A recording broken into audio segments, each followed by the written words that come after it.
How excited are you for this opportunity that you get? Thrilled for this opportunity for this football team. Thrilled to be in the position that I am and taking on this role, and just thrilled to be down here in Florida. And as far as the game actually goes, I know last time we talked to Coach Kleiman, he said he hadn't had a lot of conversation with you, but do you guys kind of have a plan as far as I know you're down on the field normally. Is that kind of the thing you're going to stay with for this game? No, Coach Kleiman and I did have a discussion, and I would anticipate going up to the box. How does that kind of change what it looks like for you guys as a staff, maybe? Well, from a staff perspective, the biggest concern that I have is just not being around that offensive line in between series, and just ensuring that we need to communicate with our coaches down on the field of any adjustments, any corrections that need to be made throughout that game, any type of emotional settling, if you will. That's probably my biggest concern. You know, you have an opportunity to see things a little bit better up in the booth.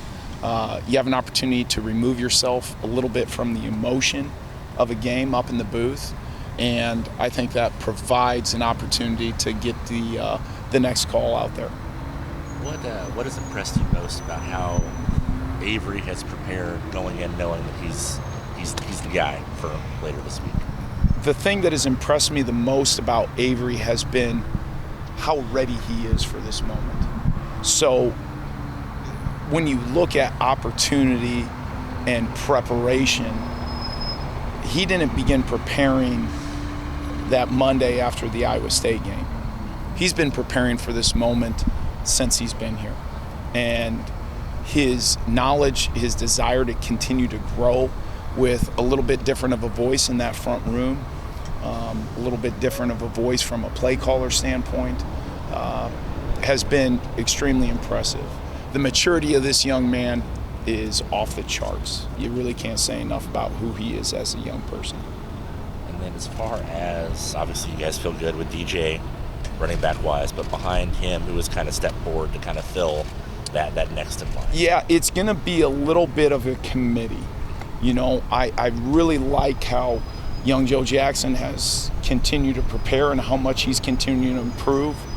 Does he have a baseline knowledge of our entire offense that you feel you can put him in relative to this situation or that situation? We'll see how these next few days play out.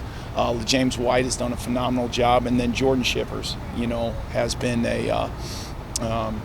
he's just been a workhorse since the moment he's been here.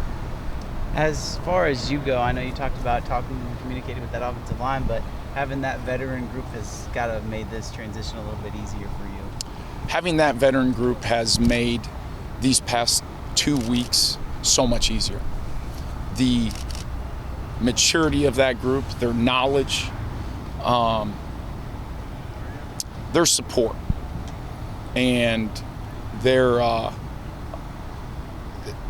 motivation to me has been absolutely nothing short of inspiring, and I could not be grateful enough to be standing in front of that room. Is there kind of something poetic about you getting this opportunity? And I mean, this is their last game, you know, as at K-State. It's got to be pretty cool for you. It is really cool. It's actually even emotional. We talked earlier this morning. We said quite often it's the last Tuesday of the week in our preparation, and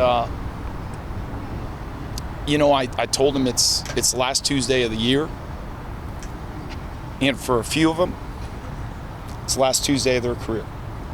And just cannot say enough about how much those young people have meant to me over the last 5 years. As far as play calling goes, what's gone into the preparation for you for this week? I'm sure there's been kind of a lot of things that you've had to try to get your arms around in the past several weeks. Yeah, there's certainly been some challenges.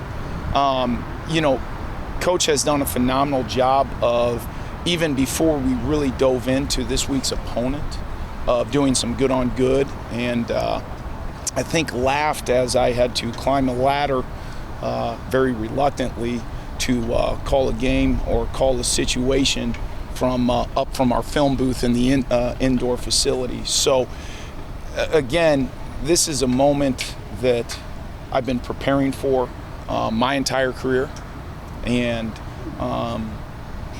there's still a whole difference between your preparation and then getting out and doing it. But over these past few weeks, we've had those opportunities of what we call a call-it session. Do you have any people in your past that you know that call plays that you've leaned on, that you've talked to about kind of this opportunity to get advice from or bounce ideas off of? Yeah, there's actually been quite a few. And one of them is one of my best friends, and that's Colin Klein. And the support that he's shown me, and the reassurance that he's shown me for this opportunity has been nothing short of fantastic. But, between Coach Kleiman, who I've been with for 10 years, and coaches that I've crossed paths with in the past, including my own college football coach, who's 73 years old, and his advice was a little bit more blunt. He said, "Don't screw it up." He used a different word, but I love him. So yes, I have leaned on a few of the people in the business that I really respect. Time for one more. As far as the offensive skill position players go, I know you talked about Joe, but is there really anybody else that fans can look forward to maybe make an impact? Yeah, it's relative. Are you referring more to the young guys? Yeah. Well, I think we've seen a taste of what Jace can do. And I think we all know what Avery can do. I'm really excited to see Garrett Oakley continue to step up into a larger role. And, Trey's shown some really good things as well. And what we want to continue, and I visited with him last night, is just consistency and taking some of the pressure off of himself. Keegan not necessarily being young, but more new. Excited for an expanded role with him, along with a few others.